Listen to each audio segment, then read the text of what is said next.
اعوذ باللہ من الشیطان اللعین الرجیم بسم اللہ الرحمن الرحیم الحمد للہ وکفا وسلام علی عبادہ الذین اصطفیٰ. درود بھیجیے.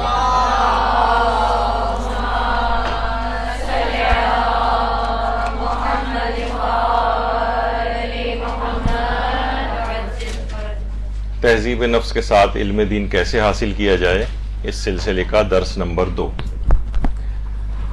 انشاءاللہ جلدی اس گفتگو ختم کریں گے اور ایک چھوٹے سے ایک نئے موضوع کے اوپر بھی آج ایک گفتگو کرنی ہے.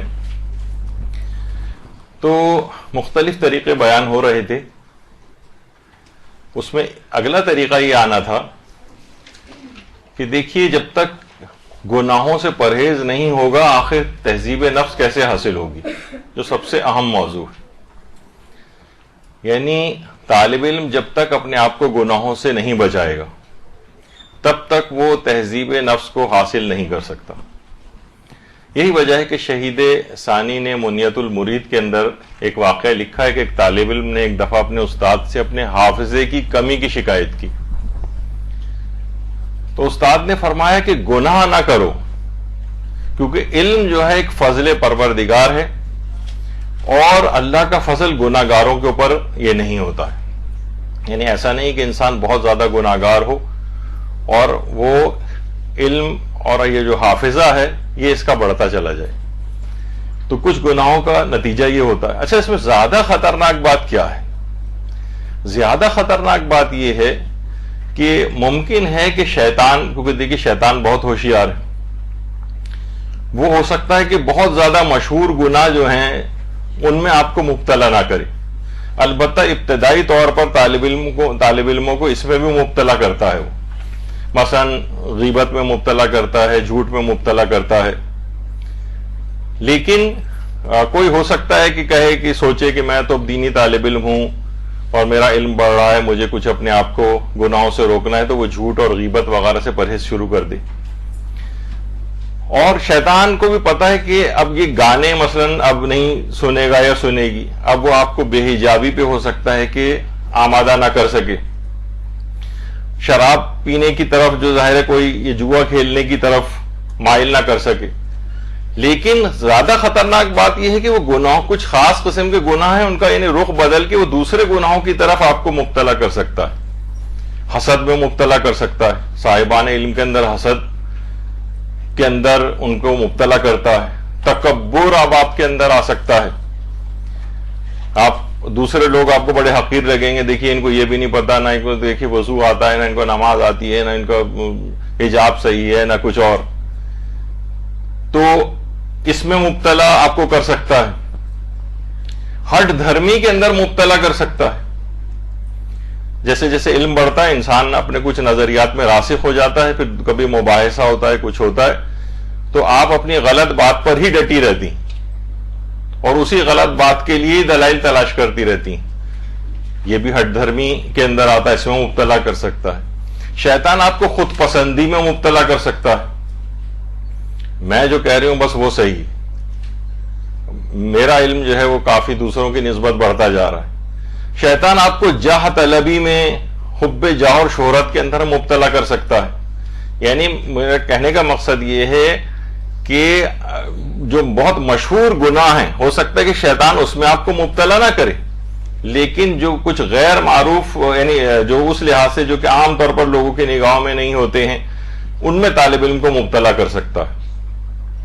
اب آپ کو یہ تہمت میں مبتلا کر سکتا ہے، سوء ظنی میں مبتلا کر سکتا ہے، بلکہ پروپیگنڈا وغیرہ جو ہوتا ہے اس کے اندر مبتلا کر سکتا ہے. دیگر صاحبان علم کا مذاق اڑانا، کتنے سوشل میڈیا کے پیجز ہم دیکھتے ہیں جو بہت سے اپنے تئیں صاحبان علم کہلاتے ہیں، وہ دیگر علماء کے چھوٹے چھوٹے سے کلپس کاٹ کے یا ان کے گروپ کے اور افراد کاٹ کے اور اس عالم کا مذاق اڑا رہے ہوتے ہیں.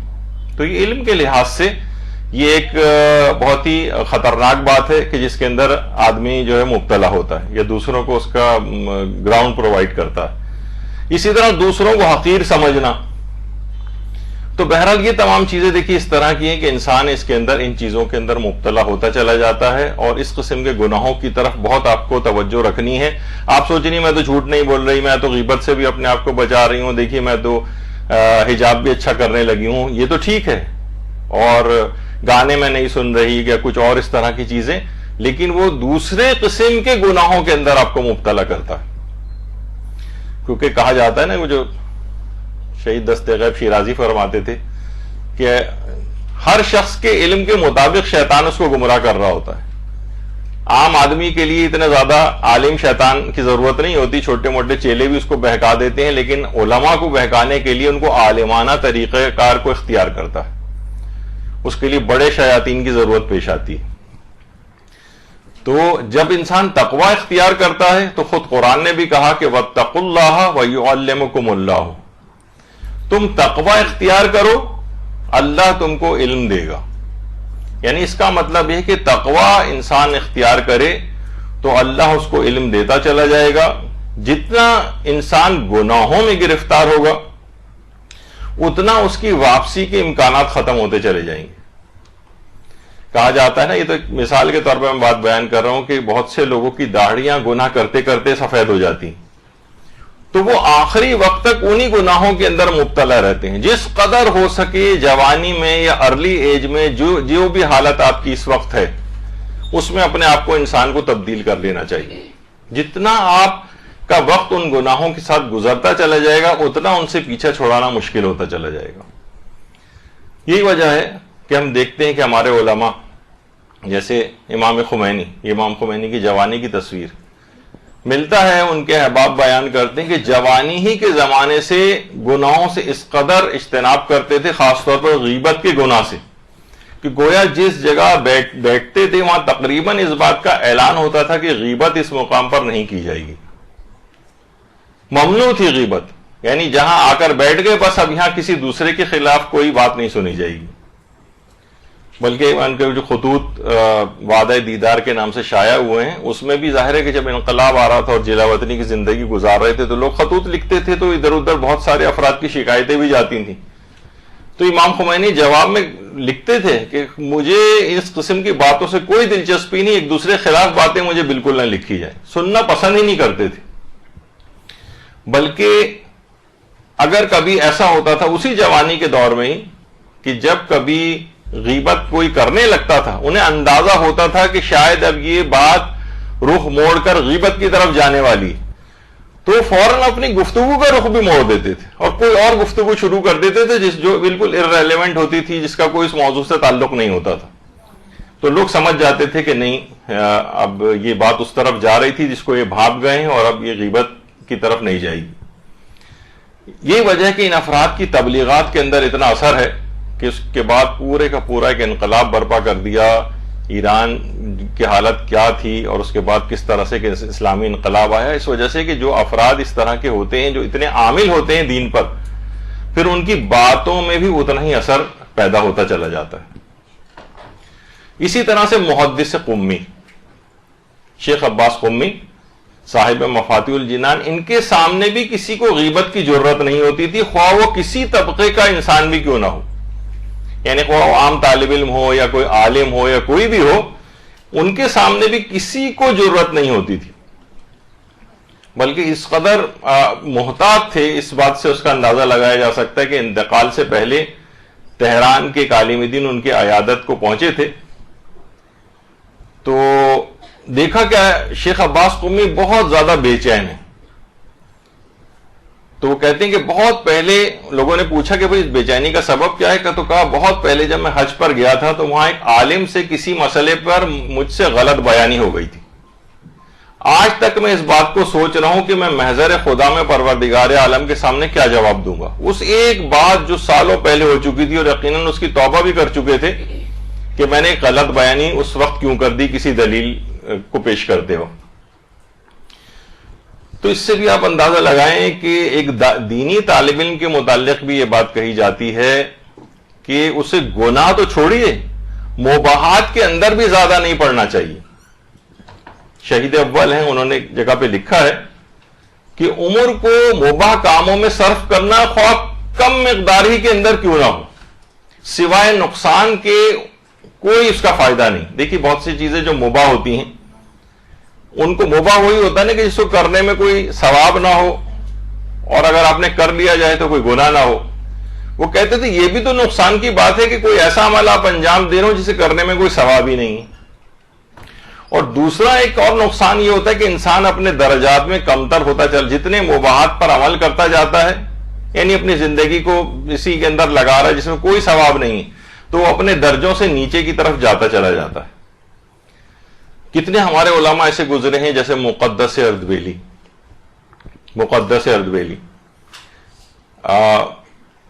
ان کے ایک شاگرد تھے جن کا نام تھا ملا عبداللہ شوستری۔ ملا عبداللہ شوستری کے نام سے ایران میں باقاعدہ ایک مدرسہ بھی ہے۔ تو وہ ملا عبداللہ شوستری اپنے فرزندان اور ان کے جو شاگرد وغیرہ تھے ان سے یہ بات کہتے تھے کہ جب سے مجھے اجازہ روایت ملا ہے، اجازہ اجتہاد ملا ہے، تب سے لے کر آج تک میں نے ایک مکروہ بھی انجام نہیں دیا، بلکہ ایک مباح کام بھی انجام نہیں دیا، حتیٰ کہ کھانے پینے کی چیزوں میں بھی میں نے اپنی نیتوں کو تبدیل کر کے ان کو بھی ثواب والی نیتوں میں تبدیل کر لیا۔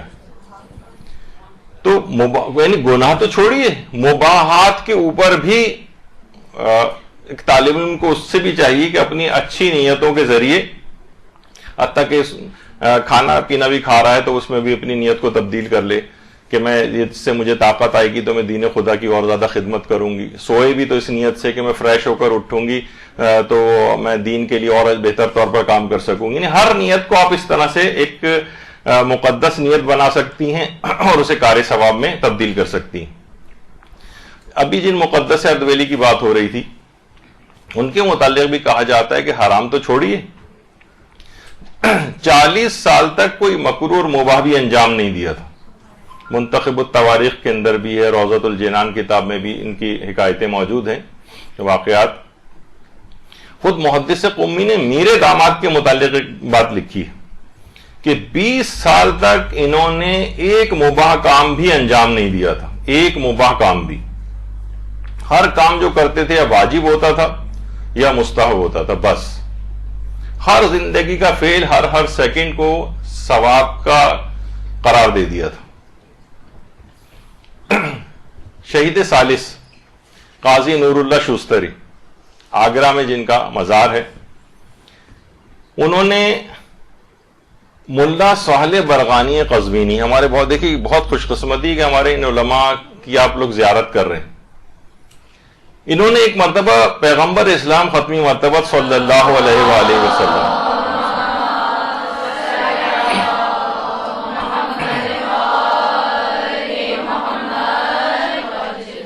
کو خواب میں دیکھا اور کہا کہ یا رسول اللہ اس کی کیا وجہ ہے کہ سابقہ علماء صاحب کشف ہوتے تھے، صاحب مکاشفہ ہوتے تھے، صاحب کرامت ہوتے تھے، یہ باب اب کیوں بند ہو گیا، یہ دروازہ کیوں بند ہو گیا، اب پہلے جیسے ہمیں نہیں نظر آتے، واقعتاً ہم دیکھتے ہیں۔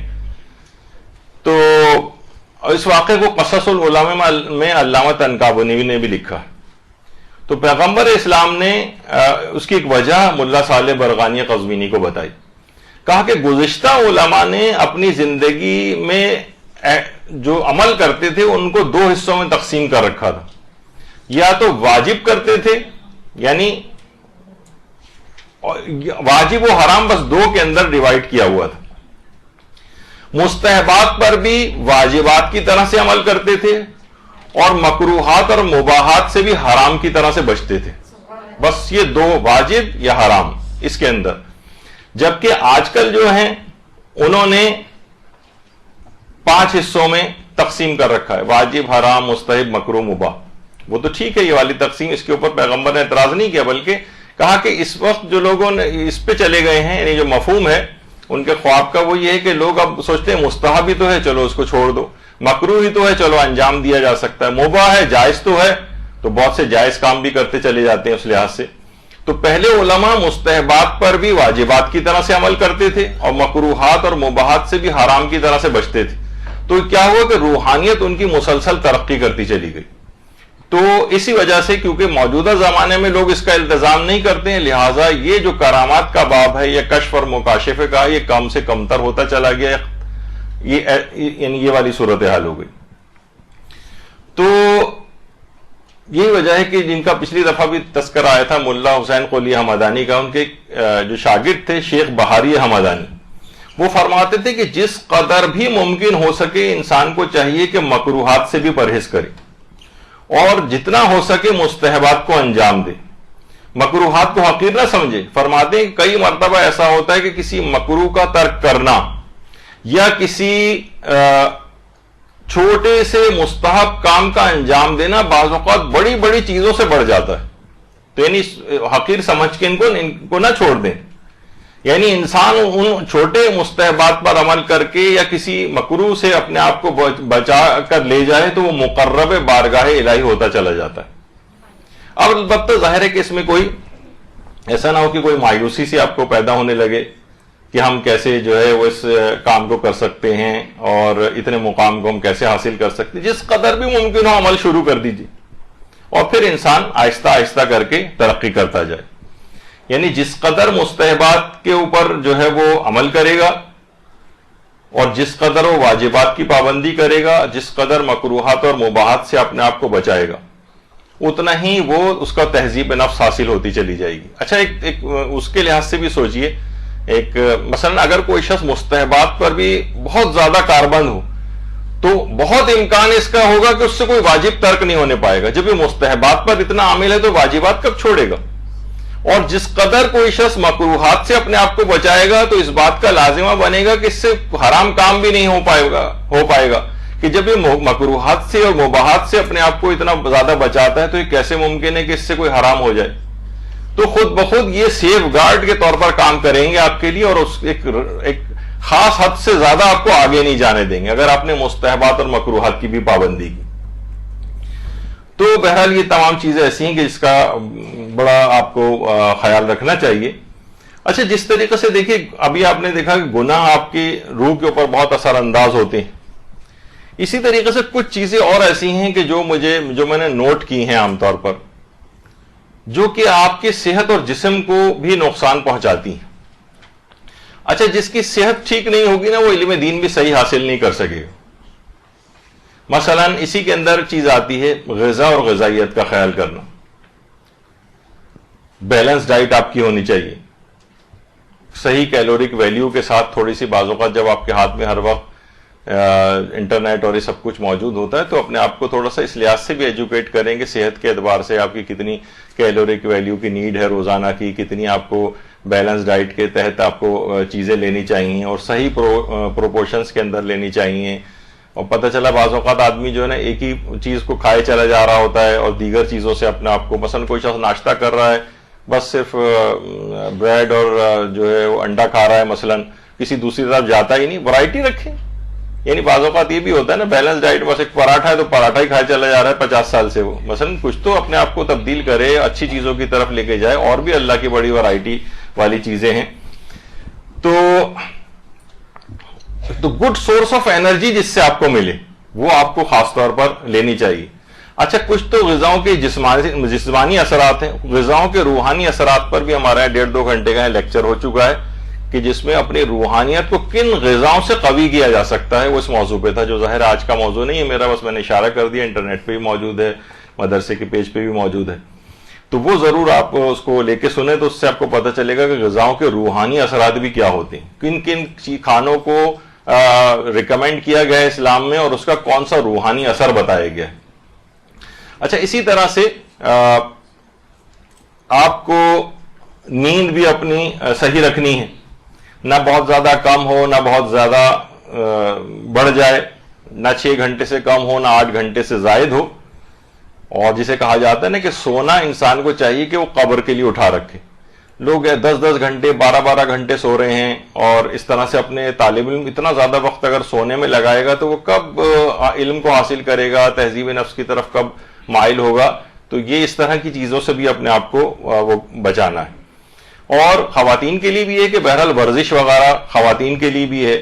اگر کہیں آپ کے پاس امکانات اس کے واک کے لیے جا سکیں تو وہ کریں، نہیں اگر امکانات ہیں تو اپنے گھر کی چھت پہ یا اپنے گھر میں ہی کوئی ایسی ایکسرسائز وغیرہ کو دیکھیں جو آپ گھر میں ہی کر سکیں.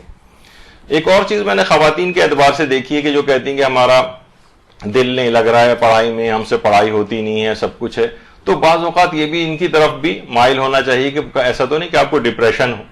ڈپریشن کی بھی وجوہات ہوتی ہیں، اس کو بھی کبھی اس کے ویسے علاج بغیر دوا والے علاج بھی ہیں، اس کے دواؤں والے علاجوں کی بھی ضرورت پیش آ سکتی ہے. تو ایک کاز یہ بھی ہو سکتا ہے، اس طرف بھی انسان ذرا متوجہ رہے. خواتین میں اکثر میں نے طالبات اور اس کے لحاظ سے دیکھا ہے کہ جو ہے مثلاً خون کی کمی ہے ان کے اندر، ہیموگلوبن کم ہے، تو خون کی کمی کے اندر بھی اسی قسم کی فٹیگ، بالکل تھکاوٹ بہت ہو رہی ہے، پڑھنے میں دل نہیں لگ رہا ہے، کسی چیز میں دل نہیں لگ رہا ہے، دل کی دھڑکن تیز ہوئی جا رہی ہے، کبھی سر میں درد ہے، کبھی غنودگی ہو رہی ہے. یہ سب چیزیں کیا ہوتی ہیں؟ یہ اس کی علامتیں ہوتی ہیں.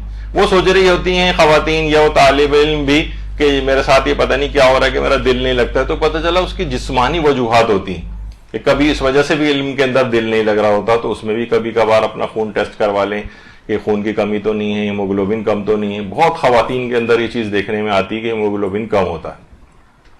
اسی طرح سے مثلاً وائٹامن ڈی کی کمی بہت خواتین کے اندر، اس کے اندر بھی تقریباً وہی کہ جسم ٹوٹ رہا ہے، تھکاوٹ بہت زیادہ ہو رہی ہے، دل کسی چیز کے اندر نہیں لگ رہا ہے، ان سب کی بھی علامتیں اس وائٹامن ڈی کی کمی کی علامت.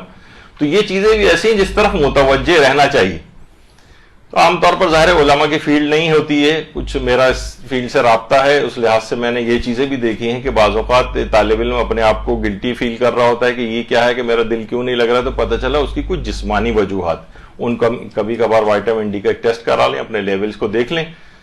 عام طور پر 20 لیول سے نیچے اگر ہو تو آپ کی کمی ہو جاتی ہے آپ کے اندر. کوشش کریں 70-80 کے قریب تک یہ وائٹامن ڈی کے لیول رہیں تو آپ بہت فریش فیلنگ ہوگی، پڑھنے میں بھی دل لگے گا. اور اس کے بہت آسان طریقے بھی ہیں، انجیکشن پینے بھی والے بھی ہوتے ہیں، گولیاں بھی کہ ڈاکٹر سے آپ رجوع کر کے اپنے لیے لکھوا سکتی. تو یہ تمام چیزیں دیکھیں کس طرح کی ہوتی ہیں. تو اس میں آپ کو طبی نوعیت کی یہ بھی میں نے بتانا اس وجہ سے ضروری سمجھا کہ یہ بھی وجوہات ہوتی ہیں بعض اوقات جس کی وجہ سے پڑھائی میں دل نہیں لگ رہا ہوتا ہے. آج کل کے جوانوں میں ایک چیز اور بھی ہے، وہ ہے کاہلی. بعض اوقات وہ جو کاہلی ہے وہ ان فزیکل وجوہات کی وجہ سے بھی ہوتی ہے، جو بھی میں نے خون کی کمی، وائٹامن ڈی کی کمی اور اس طرح کی جو اور کوئی بیماری ہے کسی کو. خواتین کو عام طور پر تھائرائڈ کی کوئی نہ کوئی پرابلم ہوتی ہے، وہ بھی کبھی کبھار ڈاکٹر سے جا کے چیک کروا کے وہ اس کی بھی وجوہات اس قسم کی جو علامتیں ہو جاتی ہیں. تو دیکھیے ہٹ دھرمی جو کہا جائے کہ سستی والا جو مرض ہے، کاہلی والا جو مرض ہے، یا ہٹ حرامی والا جو مرض ہے مردوں کے اعتبار سے جو بہت ہوتا ہے کہ سست پڑے ہوئے ہیں، گھر میں کام پہ نہیں جا رہے ہیں، تو یہ تمام چیزیں کیا ہیں اس کے نتائج کیا نکلتے ہیں؟ عام طور پر اس کے کچھ مظاہر نظر آتے ہیں کہ ہر چیز کو وہ شخص ٹالتا ہے. یہ آج پڑھنا تھا، چلیں یہ کل پڑھ لوں گی، کسی اور دن پڑھ لوں گی، نہیں ابھی بہت مشکل ہے، ابھی دل نہیں لگ رہا ہے، نہیں بہت سارے اس کے پاس ہزاروں ایکسکیوزز آتے چلے جاتے ہیں. اچھا ایک چیز اور بھی دیکھی گئی ہے کہ راتوں کو دیر تک جاگنا اور یہ ہر وقت اس کے جو قیدی بن کے رہ گئے، یہ بھی ایک بہت بڑی وجہ ہے جو آپ کو ڈسٹریکٹ کرتی ہے. اس کو اپنے ہاتھوں سے یہ جو ایک مشین آ گئی ہے جس کی بہت سے اچھائی بھی ہیں لیکن اس کے نقصانات یہ بہت زیادہ بڑھتے چلے جا رہے ہیں. تو بہرحال یہ بھی انسان کو کوشش کرنی چاہیے کہ یہ اپنے آپ کو اس ایک لمیٹڈ اس کا یوز رکھے. ہر وقت ہاتھ میں یہ بہت سی روایات ملتی ہیں نا کہ جو آلات موسیقی جو موسیقار ہوں گے ان کا ایک عذاب ہوتا ہے کہ آلات موسیقی ان کے ہاتھوں پر چپک جائیں گے. بہت کچھ روایات میں یہ بات آئی ہے، یا ایک وہی ان کے سروں اور سینے کے اوپر مارے جا رہے ہوں گے. تو یہ اس طرح کی ایک عذاب ایک بن کے رہ گیا کہ ہر وقت یہ ہاتھوں میں آپ کے چپک گیا ہے، کسی وقت چھوٹتا نہیں ہے. یہ اس سے کیا ہے کہ اس سے پڑھائی میں بھی دل نہیں لگتا. اس میں ڈسٹریکٹ کرنے کی اتنی زیادہ چیزیں موجود ہیں، اچٹی پچٹی ٹائپ کی معلومات، ادھر سے آ گئی ادھر سے آ گئی، اس کو آپ بس دیکھے چلی جا رہی ہیں، فضول اپنا اسکرول کر رہی ہیں اس کو. تو یہ ایک بہت ایک عذاب ہے. اس کو ہاتھ سے باقاعدہ قسم کھا کے کہ میں 2 گھنٹے تک کم سے کم اس کو ہاتھ نہیں لگاؤں گی، 3 گھنٹے تک ہاتھ نہیں لگاؤں گی، اس دوران واقعی آپ اس کی آواز بند کر کے اور پڑھائی اپنا کرنے بیٹھے. تو یہ بھی ایک چیز ہے. دیکھیے جس طریقے سے محنتی ہونا ایک مزاج ہے نا، اس طریقے سے کاہل ہونے کا بھی ایک مزاج ہے. انسان کاہل المزاج بھی بن جاتا ہے.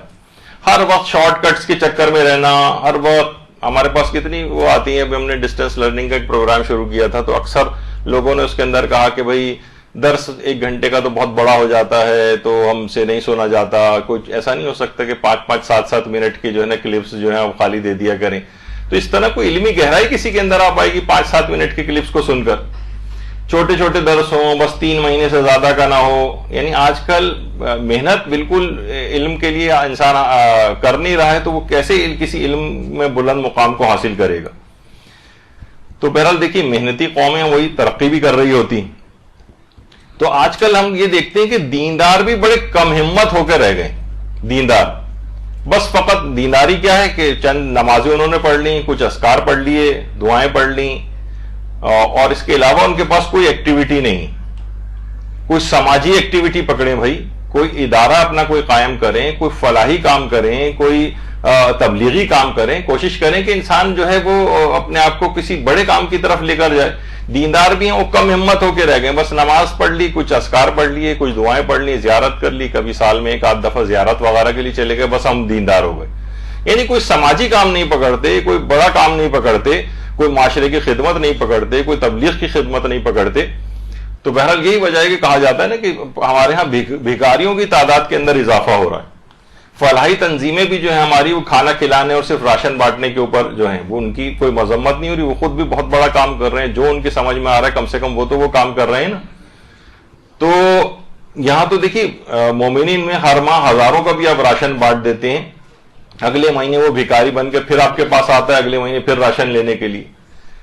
تو اربوں روپے کھربوں روپے بھی آپ کے پاس ہو تو آپ 1-2 دن میں ختم کر کے بیٹھ جائیں گے، اور اس کے بعد اگلے مہینے وہ پھر سارے لوگ وہی بھیک منگے پھر دوبارہ سے. یعنی میں اپنے تھوڑا سا غلط لفظ استعمال کر گیا ہوں، یعنی وہ پھر آ کر، یعنی ان کی حالت نہیں بدل رہی ہوتی، وہ اپنے غربت کے اسی معیار پہ باقی رہتے ہیں، چاہے آپ اربوں کھربوں خرچ کرتے چلے جائیں. تو جب ہی کہا جاتا ہے کہ انسان مچھلی نہ کھلائے بلکہ مچھلی کو پکڑنے کا ہنر سکھا دے، تاکہ یعنی کوئی نہ کوئی چیزیں، اب خدا نہ خواستہ کوئی ان کی مذمت کی طرف نہ چلا جائے کہ ایسی تنظیمیں وہ بہت اچھا کام کر رہی ہیں، بہترین کام کر رہی ہیں، کچھ تو اپنا جو انہوں نے ایک ایم بنایا اس کے مطابق تو کر رہی ہیں، لیکن جو دیگر افراد ہیں وہ ان میں کوئی ایسی حرکت نظر نہیں آ رہی کہ کسی بڑے کام کی طرف جائیں. خیر بہرحال وہ جو بھی کہا جاتا ہے نا کہ الطاف حسین حالی بھی جو کہتے تھے کہ جو کرتے ہیں محنت و مشقت زیادہ، خدا ان کو دیتا ہے برکت زیادہ. یعنی یہی آج کل اس میں بھی ہوتا ہے کہ ہم علم دین کے حصول میں جس قدر محنت کریں گے، خدا اتنی اس کے اندر برکت ہم کو دے گا. اچھا اب دیکھیے ہمارے جو مولانا صادق حسن صاحب قبلہ، ہمارے استاد محترم، ایک بات بڑی اچھی تھوڑے دن پہلے انہوں نے اپنے ایک درس میں بھی بیان کی کہ دیکھیے نماز کی کس قدر اہمیت ہے، کس قدر اہمیت ہے. ایمان کی بنیاد اس کو کہا گیا ہے، کفر اور ایمان میں حد فاصل اس کو کہا گیا ہے، لیکن پیغمبر کو حکم اس کے باوجود اتنی عظمت ہے نماز کی، لیکن پھر بھی پیغمبر اسلام کو کیا حکم ہے قرآن میں؟ قم اللیل الا قلیلا، اے رسول نمازوں کو رات کو عبادت کم کیا کرو، نمازیں کم پڑھو. لیکن علم حاصل کرنے میں کم پر اکتفا کو نہیں کہا گیا، بلکہ کہا قل رب زدنی علما، اپنے علم میں اضافے کی دعا کرتے رہو. یعنی علم میں کمی نہ کرو، چاہے عبادات کے اندر کمی ہو جائے. تو اس لحاظ سے یہ چیزیں ایسی ہیں کہ دیکھیں اس میں علماء یہی کہتے ہیں کہ یہی وجہ ہے کہ معصومین ہمارے جو ہیں ان کا علم ایک جگہ پہ رک نہیں گیا ہے، بلکہ اب بھی ان کا علم بڑھ رہا ہے، اب بھی ان کا علم بڑھ رہا ہے. تو مسلسل محنت کرنا ہے، کچھ قربانیاں آپ کو دینی ہے، اپنے آرام ہی کو قربان کرنا ہے، اور وقت کے ضائع ہونے سے اپنے آپ کو بچانا ہے. تو ایک تو گناہ کی بات ہو رہی تھی کہ گناہ انسان نہ کرے بلکہ مکروہات اور مباحات سے بھی اپنے آپ کو بچا لے. تو یہ تزکیہ نفس اور تہذیب نفس کے لیے طالب علم کو بہت، کیونکہ جتنا اس کا تقویٰ بڑھتا جائے گا اتنا ہی آپ نے قرآنی آیت بھی سنی کہ وَيُعَلِّمُكُمُ اللَّهُ، اللہ اس کو علم دیتا چلا جائے گا. اگلی چیز جو تہذیب نفس کے حوالے سے ایک طالب علم کو حاصل کرنی وہ یہ ہے کہ جوانی ہی سے خاص طور پر تلاوت قرآن میں اپنے دل کو بہت لگائے. یہی وجہ ہے کہ ہمارے چھٹے امام جعفر صادق علیہ الصلوۃ والسلام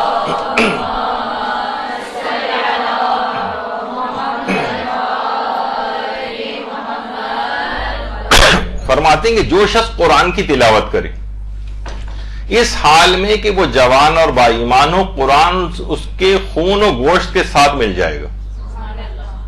تو جب قرآن اس کے خون اور گوشت کے ساتھ مل جائے گا تو آپ خود سوچیں گے کس قدر تہذیب نفس اس کو حاصل ہوگی.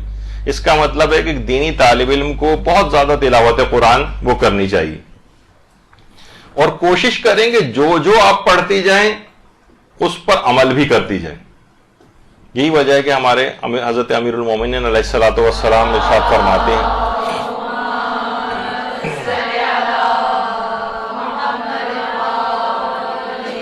کہ باقاعدہ وصیت کی ہے کہ میں تمہیں وصیت کرتا ہوں کہ اللہ سے ڈرتے رہنا قرآن کے بارے میں, کہ اس پر عمل کرنے میں دوسرے تم سے آگے نہ نکل جائیں. عمل کرنا ہے, فقط تلاوت کی حد تک نہیں رہنا ہے. اور اس حد تک قرآن کی تلاوت ہونی چاہیے کہ آپ کی زبانوں کے اوپر تلاوت قرآن آپ کی مسلسل آپ کی زبانوں کے اوپر قرآن کی آیات آنی چاہیے.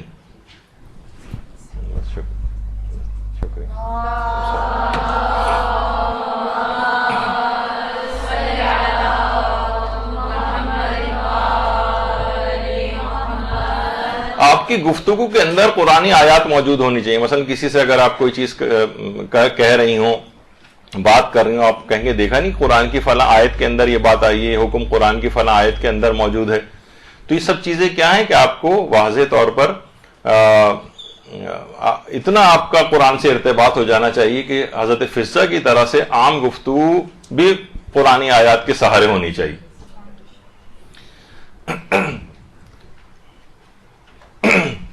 یعنی قرآنی آیات کا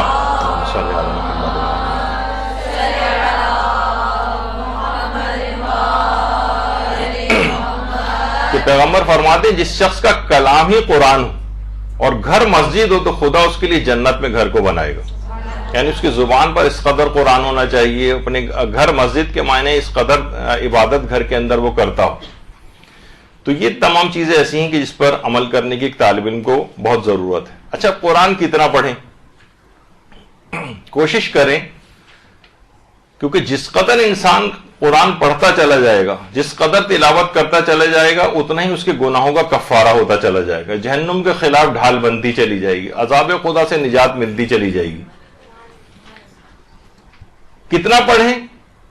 عام طور پر آیت اللہ شیخ جعفر سبحانی سے بھی یہ سوال پوچھا گیا کہ دنیا و آخرت کی بھلائی کے لیے آپ کیا نصیحت فرمائیں گے؟ تو انہوں نے کہا ایک تو نمازوں کو اول اوقات میں انجام دو اور قرآن کا ایک پارہ روزانہ تلاوت کرو. دنیا اور آخرت کی ہر بھلائی انسان کو حاصل ہو جائے گی. اچھا, ایک ساتھ تو قرآن کو پڑھنا بہت مشکل ہوتا ہے, تو اس کا بھی ایک طریقہ عام طور پر بتایا گیا کہ قرآن کے نسخے جو عام طور پر ہوتے ہیں 600 صفحات پر مشتمل ہوتے ہیں. 600 کو آپ 30 دنوں میں تقسیم کریں گے تو 20 صفحات روزانہ. 20 صفحات کے معنی یہ ہیں کہ یعنی اگر آپ 5 نمازوں پہ تقسیم کریں تو صرف 4 صفحات کو روزانہ یعنی ہر نماز کے بعد اگر آپ پڑھنے یعنی 2 ورقے تقریباً آگے پیچھے کے اگر ملا لیے جائے تو آرام سے آپ کا ایک پارہ روزانہ ختم ہو سکتا ہے اور 1 مہینے میں پورا آپ تلاوت قرآن کر سکتی. تو آپ نے دیکھا کہ یہ بھی اس طرح سے بھی ممکن ہے, اس طرح سے بھی اس کی تقسیم کی جا سکتی. ورنہ جس قدر بھی ممکن ہو سکے, پاؤ بھر آپ پڑھنا چاہیں, آدھا پڑھنا چاہیں, 3 پاؤ پڑھنا چاہیں, پورا سپارہ اگر ایک روز کے اندر ختم کرنا چاہیں, اس میں آہستہ آہستہ آپ چاہیں تو ترقی بھی کرتی ہوئی جا سکتی ہیں. اچھا, اب اگلی چیز خاص طور پر یہ ہے کہ بہت سے طریقے ایسے ہیں جس سے آپ یعنی اس کے ثواب کو بھی بہت بڑھا سکتے ہیں. جیسے کوئی شخص روزانہ سورہ یاسین کی تلاوت کرے تو گویا روزانہ 12 مرتبہ ختم قرآن کا اس کو ثواب ملتا ہے. تو 3 دفعہ سورہ اخلاص پڑھے تو پورے قرآن کا ملتا ہے. سورہ الحمد کو اگر پڑھے تو بھی پورے قرآن کا ثواب ملتا ہے. بہت سے ایسے ہیں جس سے آپ ثواب کو ملٹیپلائی بھی کر سکتے ہیں. تو تلاوت قرآن, ابھی میں اس کی تفصیل میں نہیں جا رہا, اس سے بہت تہذیب نفس آپ کو حاصل ہوگا. تلاوت قرآن جس قدر زیادہ ہوگی. اسی طرح سے نماز شب نہیں, پہلے ابھی ایک چیز اور, بہرحال یہ بھی ہے کہ ایک چیز کہ انسان چاہیے کہ تلاوت قرآن میں بھی ترقی کرے. ابھی میرے پاس اتنا وقت نہیں ہے, ورنہ 50 آیتوں کی جو اگر کوئی 10 آیتوں کی تلاوت کرتا ہے تو اس کا یہ ثواب ہے, 50 کا یہ ہے, اور 100 آیتوں کا یہ ہے, اور 200 آیات کا یہ ہے, اور 500 1000 آیات کا الگ الگ ثواب ہے. تو اس میں چاہیے کہ انسان زیادہ سے زیادہ اپنے آپ کو بڑھاتا چلا جائے. اس میں بھی ترقی کرے, ایک جگہ پہ اٹک کے نہ رہ جائے, جس قدر بھی اس کے لیے ممکن ہو سکے تلاوت میں اپنے آپ کو بڑھائے.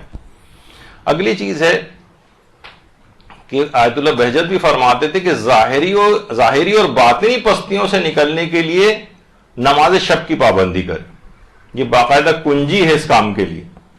نماز شب اگر کوئی بالکل پڑھنے کی عادی نہیں ہے تو ایک رکعت سے نماز وتر پڑھنا ہی صحیح اپنی ابتدا کرے, اور اس کے بعد نماز شفا اور وتر جو ہے وہ اگر پڑھے 3 رکعت, پھر اس کے بعد 8 رکعت کر دے, پھر پوری 11 رکعتیں پڑھنے لگے, تو اس طرح سے بھی ممکن ہے. تو اس سے کیا ہوتا ہے کہ ایک تو پچھلی ساری برائیاں ختم ہوتی چلی جاتی ہیں, بلکہ برائیاں نیکیوں کے اندر بدلنے لگتی. قرآن کی آیات بھی یبدل اللہ سیئاتہم حسنات, پروردگار عالم اس کی برائیوں کو نیکیوں کے اندر تبدیل کرنے لگتا ہے. تو انسان کو چاہیے کہ نیکیاں جو ہیں اس طرح سے برائیوں کو ختم کرتی ہیں, اور یہ مومن کی جو نماز شب ہے یہ بھی گناہوں کو ختم کرتی چلی جاتی ہے. تو جب گناہ ختم ہوتے چلے جائیں گے اور اس کی جگہ نیکیاں لینے لگیں گی تو یہ خود بخود تہذیب نفس اس کے اندر آتی چلی جائے گی. تو نماز شب کی لازمی پابندی کرنا ہے, اس سے بچنے کا کوئی طریقہ کار نہ ڈھونڈیے, اس کے بغیر زندگی نہ گزاریں ورنہ علم حاصل نہیں ہوگا. البتہ یہ بھی دماغ میں رہے کہ جھوٹ بولنے سے نماز شب کی توفیق ختم ہوتی. جتنا اپنے آپ کو جھوٹ بولنے سے بچائیں گے اتنا زیادہ آپ کو نماز شب کی توفیق حاصل ہوگی. تو بہت سے علماء تو ہمارے یہاں تک اس بات کو کہتے رہے ہیں کہ آج تک کوئی بھی شخص نماز شب اور سحر خیزی یعنی نماز فجر سے پہلے اٹھ کر عبادت کے اندر اپنے وقت کو لگانا, آج تک کوئی بھی شخص جس نے کوئی بلند مقام روحانی حاصل کیا ہے ان 2 چیزوں کے بغیر حاصل نہیں کر سکا. یا نماز شب کی پابندی کیے بغیر اور سحر خیزی کی پابندی کیے بغیر کوئی شخص کسی بڑے روحانی مقام تک پہنچ ہی نہیں سکا ہے جب تک یہ 2 چیزیں اس کے پاس نہ ہو, خواہ وہ کتنا ہی محنتی اور قابل کیوں نہ ہو. یہی وجہ ہے کہ ہمارے جو علماء ان کے واقعات میں ملتا ہے. آیت اللہ سید محمد حسین نجفی کوچانی فرماتے ہیں کہ اصفہان کے مدرسے میں طالب علموں کے جو حجرے تھے وہ آپس میں ملے ہوتے تھے, تو کہہ رہے ہیں ہم طاقچوں میں سوراخ کر کے رسی کے سرے اپنے پاؤں پہ باندھ لیتے تھے ایک دوسرے کے, کہ جس کی بھی آنکھ کھل جائے وہ رسی کھینچ کر دوسرے ساتھی کو نماز شب کے لیے بیدار کر دے. اور یہ کام اس وجہ سے ہوتا ہے کہ ایسا نہ ہو کہ بہت سے دیکھیے نماز شب کا وقت وسیع ہوتا ہے, کوئی کبھی اٹھ رہا ہے جس کسی کو نہیں بھی پڑھنی ہے مثلا, تب بھی کیا ہے کہ ایسا نہ ہو کہ آپ کہیں گے بھائی نماز شب کا ٹائم ہو گیا اور پوری دنیا کو آپ اٹھا رہے ہیں اور ایک شور ہنگامہ مچایا ہوا ہے. نہیں, ہر شخص کا ایک انڈیویجول یہ والا معاملہ ہے, ایک طالب علم ایک دوسرے کو اٹھانے کے لیے تاکہ دوسرے طالب علم ڈسٹرب نہ ہو اور ریاکاری وغیرہ کا جذبہ نہ پیدا ہو, وہ اپنے آپ کو اس طرح سے اٹھایا کرتے تھے نماز شب کے لیے. یہی وجہ ہے کہ دیکھیے آج ہم بیٹھ کے ان علماء کا تذکرہ کر رہے ہیں. اگر یہ سب باتیں نہیں ہوتی تو یہ ان کا کوئی تذکرہ بھی نہیں ہوتا. یہ لوگ زندہ ہیں جس وجہ سے کہ ان باتوں کا تذکرہ آج ہو رہا ہے اور ہمارے لیے ایک نمونہ عمل بنے. تو اس لحاظ سے نماز شب جب یہی وجہ ہے کہ ہمارے چھٹے امام جعفر صادق علیہ السلام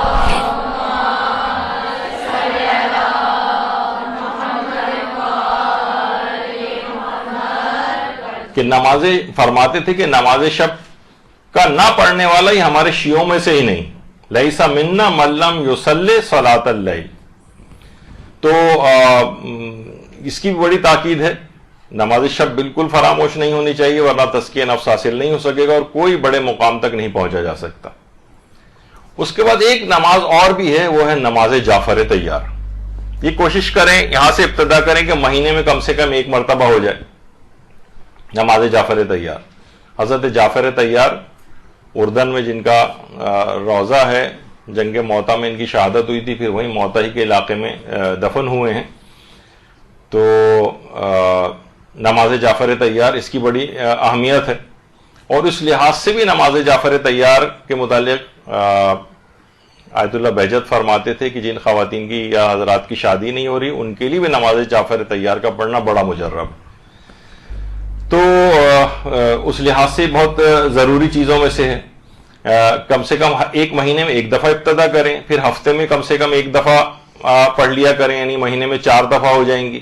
اور کوئی اور زیادہ محنت کر کے روزانہ اگر نماز جعفر تیار پڑھنے لگے تو کیا ہی کہنا دنیا اور آخرت کی تمام مشکلات اس کی حل ہو جائیں گی. نماز جعفر تیار.